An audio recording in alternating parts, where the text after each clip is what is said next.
Olá,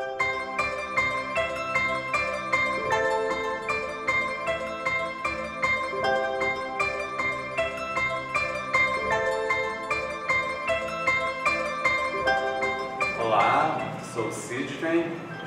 Hoje é o lançamento do meu novo livro, que é A Linguagem do Toque, Massoterapia Oriental e Ocidental. Ele, na verdade, é um compêndio que abrange a massoterapia tanto no seu aspecto oriental como ocidental também. E ele tenta resgatar e valorizar o toque como elemento essencial aos cuidados terapêuticos e à linguagem inerente à interpessoalidade. Daí que pra gente é muito importante a massagem, o toque como uma linguagem. Queria enfatizar aqui um aspecto da profilaxia. Bom, a palavra profilaxia no dicionário está escrito assim: aquilo que preserva, utilização de recursos para prevenir e evitar doenças, medidas preventivas para a preservação da saúde, está lá no dicionário Hawaii. E é de fato, então, eu acabei observando isso mesmo no relato das pessoas que recebem massagem, esse aspecto de profilaxia, que é exatamente isso, né? Que é a preservação da saúde, né? E agora, a profilaxia, ela é bastante conhecida, né? A gente tem várias medidas, até no sistema de saúde, né? Profilaxia para tumores, né, para localização de nódulos, de seios, e, enfim. Mas ainda são aspectos fundamentais, mas eles são ainda bastante pontuais. Eu observo que a profilaxia, ela vai além da ciência exata. A ciência exata é a ciência exata, ela já disse, ela é fundamental, eu vejo que ela é uma faceta do universo que a gente tem. Quando eu observo que ela prevalece demais, eu vejo que ela causa um desequilíbrio, né? É como a gente pensar que a gente tem vários potenciais e um potencial nosso começa a mandar nos outros, né? A gente acaba sendo algo meio limitado, algo meio ditatorial, algo querendo controlar tudo. A ciência exata, ela mensura, né? Ela mensura, ela parte do princípio de mensurar, que é fundamental, isso é a ciência exata. Então, vai mensurando, vai fazendo a pesquisa, vai chegando a algumas conclusões. Nesse aspecto subjetivo da profilaxia, é algo imensurável, que não dá para medir. Como é que eu consigo medir algo que não aconteceu? Não dá para a gente medir. Uma pessoa que tem atitudes profiláticas, por exemplo, fazendo massoterapia, mas tem tantas outras áreas, né? Ela, muitas vezes, não chegou a ter um sintoma, uma manifestação, seja física ou emocional. Então, como é que vai se mensurar isso? Não se mede. É imensurável.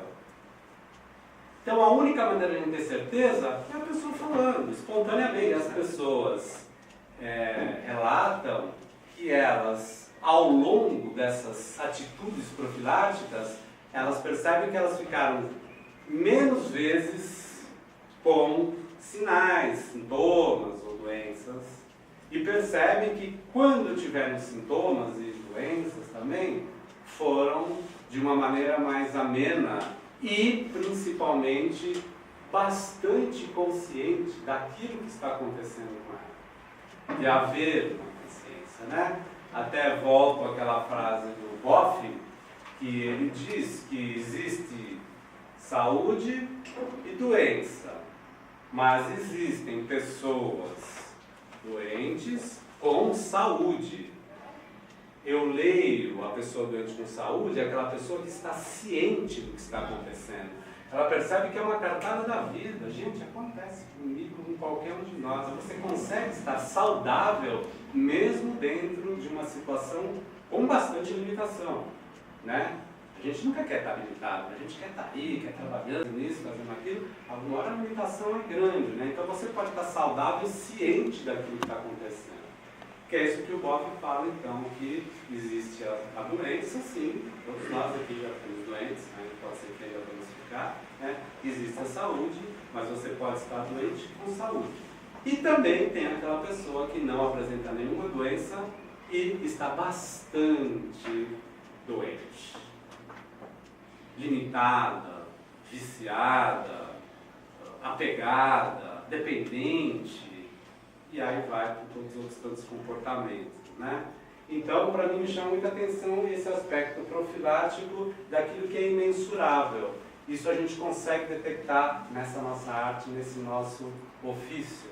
Eu trouxe aqui um conceito de dois autores, que são dois cientistas, biólogos, que um se chama Humberto Maturana e o outro se chama Francisco Varela.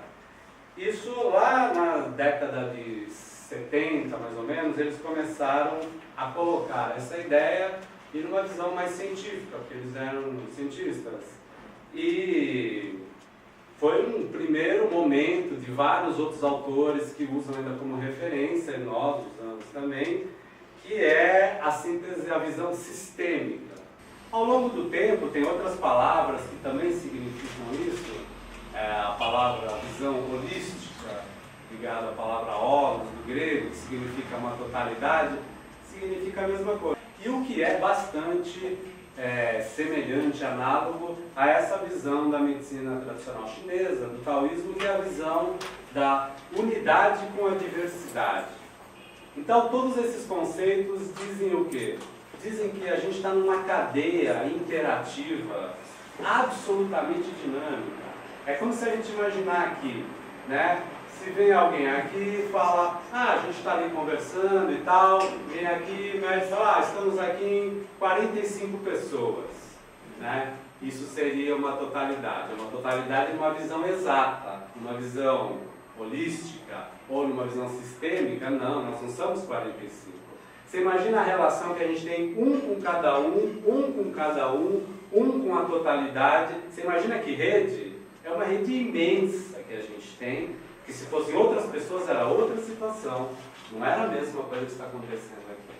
Então a visão sistêmica era isso, ela considera a particularidade, a diversidade, se relacionando com todas as outras diversidades, todos os outros fatores da diversidade, e ligado a uma grande unidade, e essa unidade é o próprio resultado dessa interação. E essa própria unidade atua em cada particularidade e é infindável. Então, por isso que no taoísmo chama-se caminho, que é o Tao. Então, cabe a nós seguir nesse caminho e dentro dessa visão sistêmica a gente vai observando os ambientes, as situações. E aí eu trouxe um termo que eles usam, que é bastante interessante, que chama autopoiese. Autopoiese significa, a palavra poiese, a palavra do grego, significa produção. Então poiese é produção. Só que esse conceito é autoprodução. A síntese dele seria que nós somos sistemas, nós, pessoas, seres humanos, da mesma maneira que as células também são, tanto a célula quanto nós somos um sistema funcional. Então a autopoiese significa o quê? Que nós somos produtores de nós mesmos. E nós somos o próprio produto. É bastante simples, mas é bastante interessante, né, a síntese disso. Nós nos produzimos e nós somos o produto disso. E diante disso nós temos o quê? O grande presente que nós humanos tivemos. A nossa consciência, a gente consegue assistir o que vai acontecendo com a gente, né? Então a autopoiese, ela traz essa ideia de que nós estamos sempre nos produzindo e nós somos um resultado. A partir daquele resultado a gente vai conseguindo se lapidar, né, para as nossas próximas atitudes, para os nossos próximos comportamentos, para os nossos próprios conceitos, etc, e etc. Então, se nós somos responsáveis da gente mesmo, cabe a nós, então, ter a responsabilização da gente mesmo. É incrível esse conceito, porque fica intrínseco de que a nossa saúde, a sua saúde, minha saúde, a sua saúde, você é o responsável. Porque é você que se produz. Você é o produto a partir de todas as coisas que você faz. Eu acho isso bastante fundamental quando a gente pensa em saúde. Quando a gente pensa em sistema de saúde, partindo do princípio de que o responsável é a gente mesmo. Né? Porque é natural a gente projetar para o médico, para o medicamento. É muito fácil projetar também para os medicamentos, numa indústria farmacêutica bastante acirrada que a gente tem. Né? É muito fácil a gente se atrelar no outro, no próprio médico, num sistema, e de maneira em que a gente fique quase dependente daquilo. Né? Mas a autorresponsabilização, ela traz para a gente a possibilidade das opções e de como é que a gente vai montando a nossa jornada em termos de saúde. Né? Então, esse aspecto da responsabilização, eu acho ele bastante fundamental. E é bastante interessante. Tem alguns depoimentos de alguns pacientes meus, que eu não acho nem o certo nem o errado. Eu passo por várias possibilidades, eu pessoalmente. Mas eu tenho alguns pacientes que preferem evitar medicamentos. Preferem o máximo possível. Eles vão recorrer ao medicamento quando é totalmente necessário mesmo, né? E eu passei com várias pessoas que passaram muito tempo com dor. Então é muito interessante, a pessoa acaba lidando com a dor de uma maneira positiva. Ela acha muito positivo ela conseguir, de alguma maneira, conviver com aquela dor, lógico, paralelamente, concomitantemente, conhecendo o que está acontecendo com ela. Muitas vezes ela tem que fazer um exame radiológico, ela também tem que ir no médico, ela tem que saber o que está acontecendo. Isso é fundamental, né? De consciência. O que é que está acontecendo comigo? Muitas vezes é exame radiológico mesmo. Né?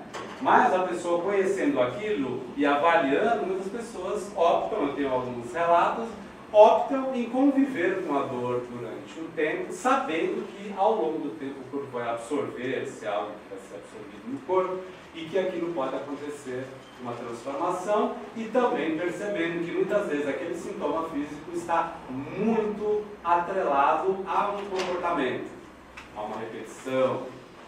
E aí a importância para mim é a questão da observação dos nossos hábitos. Os hábitos é uma coisa tão simples.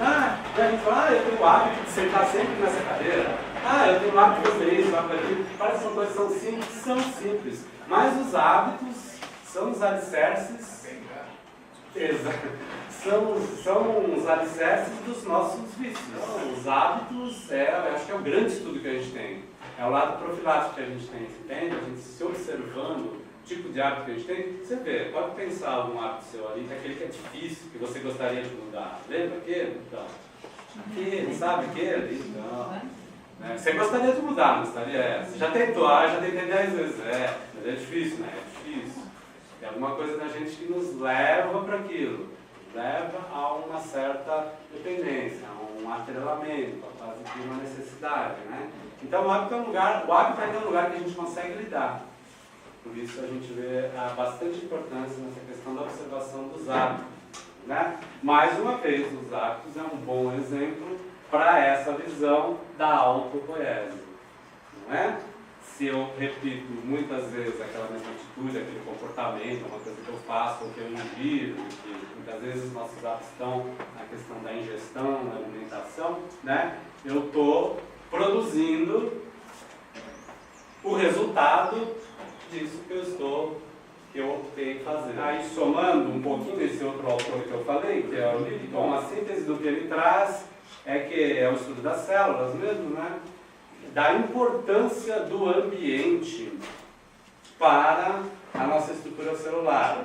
A gente, desde o genoma humano, né, uns anos atrás, ficou meio né, formou todo aquele sistema, então ficou uma tendência que parece que a gente já é meio quase que pré-determinado, né? A gente é pré, né, a gente tem aquele genoma, a gente tem aquele DNA, e a gente tem uma tendência a repetir aquilo, e ele está trazendo uma coisa bastante diferenciada de que o ambiente onde a célula está, ela é tão ou mais importante quanto o núcleo da célula, que é o aspecto do DNA, né?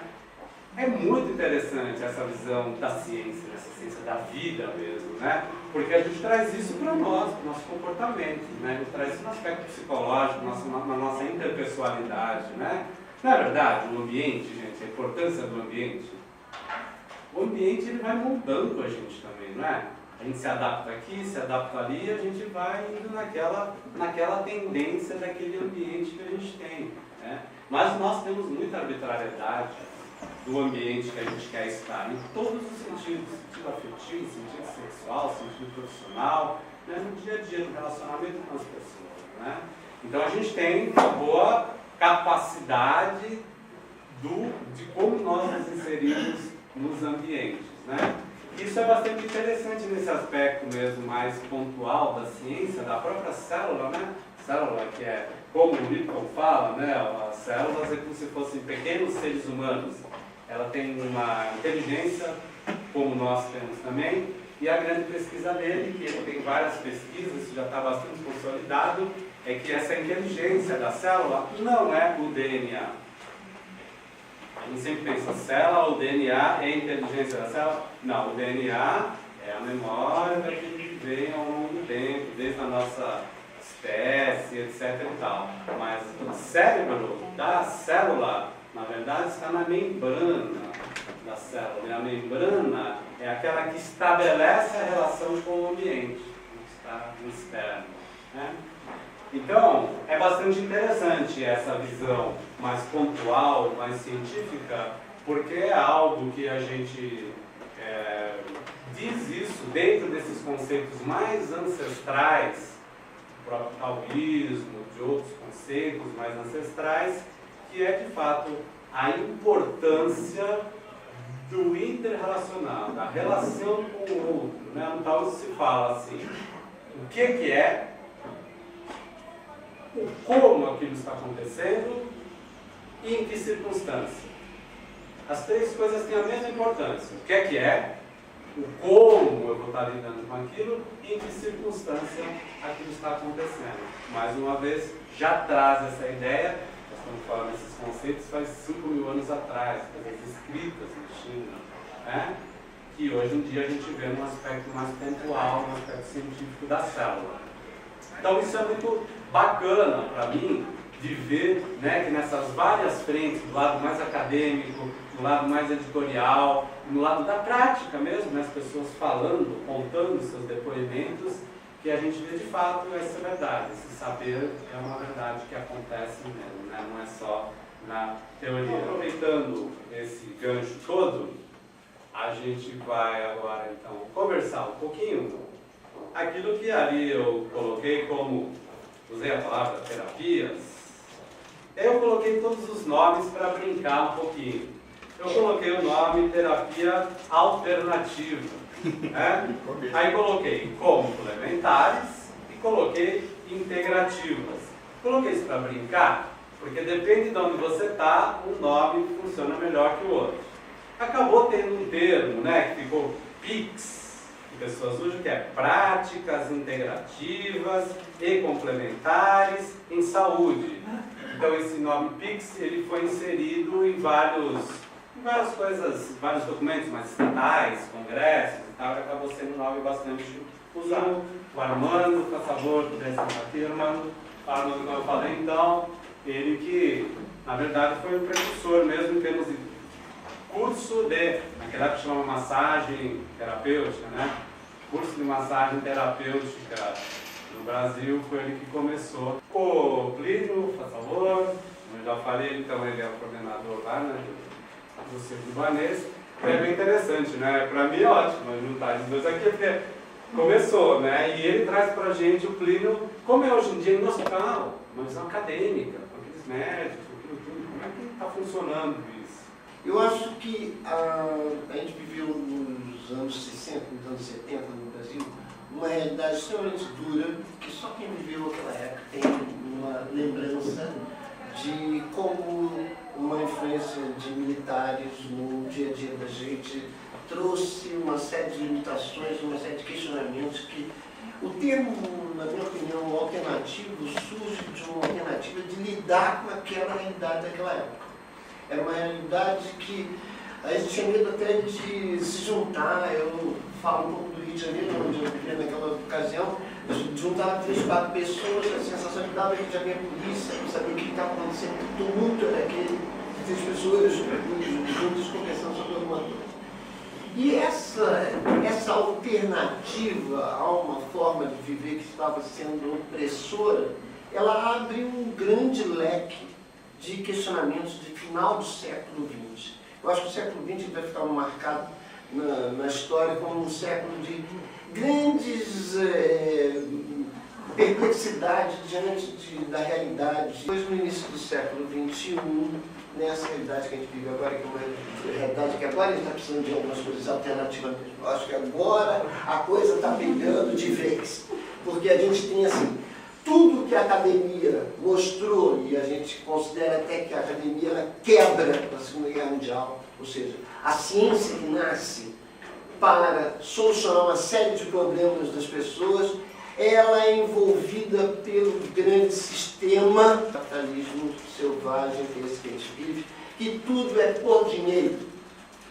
Então, nesse tudo por dinheiro, a gente tem uma saúde por dinheiro, a gente tem uma alimentação por dinheiro, a gente é tudo por dinheiro. Então, se chegamos a um extremo desse, vamos ter que reconsiderar o que a gente pensa mesmo a respeito da vida, e por isso eu sinto que todos os conhecimentos milenares vêm agora ganhando uma importância, uma seriedade que não teve naquele momento ali que a gente viveu nos anos 70, nos anos 80, que tinha essa picuinha entre a academia e o que vinha de fora da academia. Eu considero hoje que isso já não existe. Quem está agora na berlinda e tentando se segurar é a academia. O que nós chamávamos de ciência, isso não é cientificamente comprovado.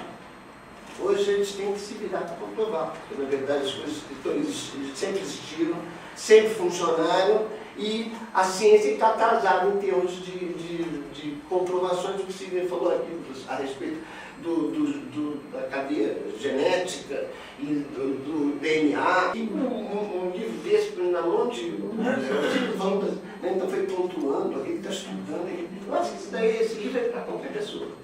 Esse livro é um livro de informações sobre o ser humano. Precisamos conhecer cada vez mais o ser humano e parar com uma série de escaninhos, esse aqui do médico, esse do não sei quem, esse do não sei quem. Somos todos seres humanos, vamos parar com esses títulos, porque esse título quer dizer só que um estudou mais para cá, o outro estudou mais para lá, e cada um sozinho para chegar lá. Se não juntar, não vai chegar em muita ninguém. Então, a minha grande emoção de estar aqui é juntar colegas, amigos de muitas épocas e ver, como o Sidney fala, pessoas que se utilizaram disso nas suas próprias vidas. Eu fui estudar medicina, na verdade. Estudei um ano de medicina e no 4º ano acabei desistindo e fui fazer música e fiz música durante quase 20 anos da minha vida. Foi uma grande escola de saúde, né? De ser humano, de tudo. E num certo momento da minha vida cheia de curvas, eu acabei encontrando com o Reiki, que é uma prática que eu acho que todos vocês têm algum conhecimento. E acabei me envolvendo com isso. Estou há 25 anos trabalhando com isso. E ensino a Reiki também. Sempre segui meu caminho sozinho, como o autoriano, se ele não tiver a sensação de que ele é dono da sua própria trilha, não do seu asfalto, né, mas uma trilha, fica difícil viver. E alguns anos atrás eu estava pronto para dar um passo de mudança importante, morar mais no campo, me recolher um pouco, deixar de dar cursos, ficar mais silencioso.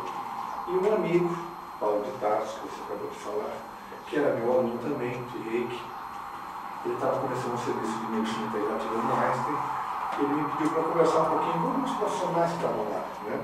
E eu fui uma tarde, assim, inocentemente, achando que aquilo ia ser só uma tarde, só uma conversa, acabei indo também no dia seguinte, e a hora que eu vi, eu passei um ano trabalhando lá com esse grupo. Então, o meu sonho de se iniciar terminou ali, eu acabei tendo um primeiro contato mais importante com a corporação de saúde, né? Daí começa um pequeno capítulo que eu vou compartilhar um pouco, só para contribuir aqui com esse encontro, né? Eu passei um ano no Einstein e o sírio-libanês me convidou para fazer esse serviço lá também. Então, eu me lembro de ter chegado no hospital, quando eles me convidaram, e dito para eles o seguinte: nós passamos 3 meses conversando até eu estar seguro de que eles entendiam o que eles estavam querendo criar lá, né? Porque às vezes as pessoas não entendem, claro que não, né? Os médicos estão pensando assim, lá nos Estados Unidos tem, então vamos fazer aqui também. Lá no Einstein tem, vamos fazer aqui no Sírio também, e vice-versa, né? Então eu chequei bastante claramente a motivação deles e mostrei para eles que o que a gente estaria levando lá num grupo como esse não seria uma bandeira de práticas nem alternativas, nem complementares, nem integrativas, nem coisa nenhuma. Seria um projeto, uma contribuição para um projeto de humanização, de cuidar, humanização da saúde, humanização da medicina. Isso não se aplica a paciente, nem a familiar, nem a voluntário, isso se aplica a todo mundo. Não se aplica a quem está doente, quem não está doente, quem é doente sadio, quem é sadio doente. Isso é digamos, um elemento da nossa vida, a gente humanizar a nossa vida. Pode ser levado em empresa, pode ser levado em clube, numa comunidade de rua, né? A necessidade brutal, que eu acho que é o que está por trás dessa coleção maravilhosa, Movimentos da Vida, né? Que é a nossa vocação de se aproximar da nossa própria humanidade. Eu não consigo ter um conceito de saúde melhor que esse, né? Para mim, curar-se, né, o caminho da cura, é um caminho que me aproxima, né, no sentido amplo, me aproxima de quem eu sou, me traz mais perto da minha condição humana. Ou, quando eu me afasto, é quando eu estou adoecendo, certamente adoecerei, né? E é engraçado que curar e humanizar tem o mesmo sentido. Humanizar é isso também, é se aproximar da minha condição. E o caminho espiritual também é a mesma coisa, né? O caminho espiritual é também o caminho de aproximação com a minha natureza, com a minha humanidade, né? Então, entre curar, humanizar e espiritualizar, para mim tem uma palavra que é uma palavra muito chave, e que você falou várias vezes hoje aqui, que é a palavra cuidar. Acho que é o cuidar que, digamos, é uma antessala de todas essas coisas. Se a gente não tem o impulso, o instinto do cuidado, é muito difícil a gente entrar num caminho de cura, ou num caminho espiritual, ou num caminho de humanização. Então, e a palavra cuidar também está ligada a uma coisa que você mencionou, que eu acho crucial, que é a questão da preservação da saúde. Cuidar, a primeira conjugação que se pode fazer desse verbo é o cuidar da saúde que nós temos. Não estamos falando de doença, né? E a gente muitas vezes começa a pensar em saúde quando a gente perde saúde. Então, o sentido do cuidar como o meu movimento pessoal de preservação da minha saúde, a minha educação pessoal, e é o que o Armando está falando sobre o livro, né? Para saber quem eu sou como ser humano e poder cuidar dessas leis que regem a minha humanidade, estar mais consciente disso, né? Nesse sentido, cura e educação são inseparáveis, né? E, bom, tentando trazer um pouco disso para dentro de um hospital, né? Então, na cabeça do hospital, em geral, é assim, vamos fazer um serviço aqui, como tem lá urologia, oncologia, reumatologia, etc., vamos fazer também essa história de cuidados integrativos ou medicina integrativa. Eu escolho a palavra cuidados integrativos, que para mim a palavra cuidado está muito mais ligada ao que nós estamos fazendo do que a palavra medicina, assim como ela vem sendo usada, evidentemente, né? Então, assim, para dar uma ideia, eu não sei quanto que vocês estão acostumados com esse tipo de coisa que está acontecendo hoje, né, mas eu acho que essas práticas todas estão hoje, depois de muitas gerações, de muitas brigas, né, de muito combate, de muito conflito, hoje estão conversando de uma maneira diferente, né? Digamos, a instituição de saúde convencional ou academia, com essas práticas todas que hoje estão sendo compartilhadas aqui, por três motivos básicos, por muitos motivos. Vou citar três motivos que eu acho que são importantes. Hoje em dia existe uma demanda do paciente por esse tipo de cuidado. O paciente não quer mais só curar a doença dele, ele quer curar a doença e ser cuidado na sua integralidade. Ele talvez não coloque dessa maneira, mas quando ele está lá internado, ele quer ser olhado, ele quer ser ouvido, quer ser atendido, ele quer ver seu familiar sendo atendido. Então, as pesquisas mostram assim, números como 60%, 70% dos pacientes oncológicos, em países diferentes, na Austrália, na Europa, nos Estados Unidos, na América do Sul, que fazem a demanda de levar para dentro do seu quarto. É uma coisa genérica, um toque, um reiki, alguém que faz uma reza, alguém que leva um chazinho, né? Estamos embrulhando tudo isso no mesmo lugar, né? Mas é o que? É uma demanda do paciente por um cuidado mais humanizado. E isso é uma pressão sobre a instituição de saúde, né? Eles veem isso acontecendo, eles podem escolher deixar isso acontecer de maneira informal, ou eles podem organizar um serviço dentro do hospital e lucrar com isso, né? E poder atender com profissionais que têm experiência os pacientes que têm a demanda por esse tipo de cuidado. Um segundo motivo que eu vejo também são pesquisas, né? Infelizmente, a gente vive, eu concordo muito com o Armando, eu acho que é isso que você quer dizer, né? Nós somos aprisionados pela questão da evidência na ciência. A ciência é uma coisa mesquinha nesse sentido. Se não tiver evidência, não é tratada como real. Né?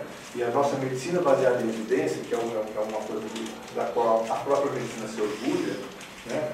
Ela também rouba muito da natureza, do mistério, do universo que realmente existe, das leis que realmente existem e que não podem ser comprovadas de forma científica por evidência. Né? Mas hoje existem muito mais pesquisas nessas áreas todas. Se você olhar, tem um site que é de pesquisas que chama PubMed, se você procurar lá acupuntura, tem 10 mil pesquisas, para mais. Eu fiz um levantamento há 2 anos atrás, era 9.500, uma coisa assim. Massagem, genericamente, né? Meditação, yoga, reiki, relaxamento, você vê um monte de pesquisa. Isso ajuda nesse diálogo entre essa visão mais convencional de saúde e uma visão mais alternativa, integral, holística, etc. Né?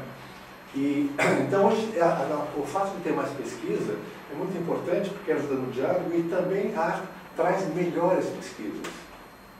Que para o médico, ele é simplesmente uma pesquisa, não está dizendo nada, ele quer saber os índices de credibilidade, de quem fez a pesquisa, qual é a quantidade de gente que estava envolvida lá. Tem um monte de coisa que torna uma pesquisa, digamos, boa ou não boa. Né? Então, o aumento de pesquisas e melhores pesquisas está ajudando também nesse diálogo. Em terceiro lugar, eu vejo, e é o que eu já disse agora, cresce assim, fortemente hoje em dia essa noção de que não dá mais só para curar a doença. E a culpa não é dos médicos que estão aí, isso é uma coisa de gerações. O Armando citou isso também, né? A nossa medicina se tornou essa coisa desumana, tecnológica, distante. Mas não é culpa desses indivíduos que estão aqui hoje. Eles estão nesse contexto cultural. E, na minha opinião, merecem bastante compaixão. Porque eu vejo seres humanos ali perdidos, eu convivo muito com eles, eu vejo os médicos que estão numa condição difícil como seres humanos. Estão fechados, estão orgulhosos, estão cheios de ego, estão com muita arrogância, muita ignorância, sem ter consciência disso. Né? Estão fazendo uma coisa que a nossa cultura derivou a eles, e eles acabaram sumindo meio na ignorância e não sabem mais sair de dentro disso. Né? Então a gente tem que ter a compaixão e lidar com isso com o mínimo de resistência possível, da forma mais gentil possível, para que esse diálogo realmente se aprofunde. Né? Então, o que eu vejo hoje é que a questão de curar a doença, ela está sendo somada, e essa que é a equação, que eu acho que é o terceiro ponto que está fazendo crescer tudo isso, está sendo somado à ideia de cuidar da pessoa na sua integralidade. Então, não é curar a doença ou cuidar da pessoa na integralidade. É as duas coisas ao mesmo tempo. Claro, se você tem uma doença física, às vezes a medicina tem alguma coisa a contribuir, e às vezes uma coisa fundamental. Mas vamos, ao mesmo tempo que a gente vai cuidar da parte, curar a doença, vamos também cuidar da pessoa na sua integralidade. Eu acho que a única maneira de lidar com isso é a não resistência. É uma coisa que eu aprendi muito no Aikido. Não levantar a minha resistência, me educar para não ter resistência, e ver tolerar as diferenças, e me educar para não levantar a resistência do outro, e me educar para aceitar a resistência do outro. Isso cria um contexto de comunicação, de diálogo, que eu acho que vai levar a gente para dar mais um passo. Nós não vamos finalizar esse trabalho, a gente é só uma geração que está passando por aí fazendo uma parte da história. E essa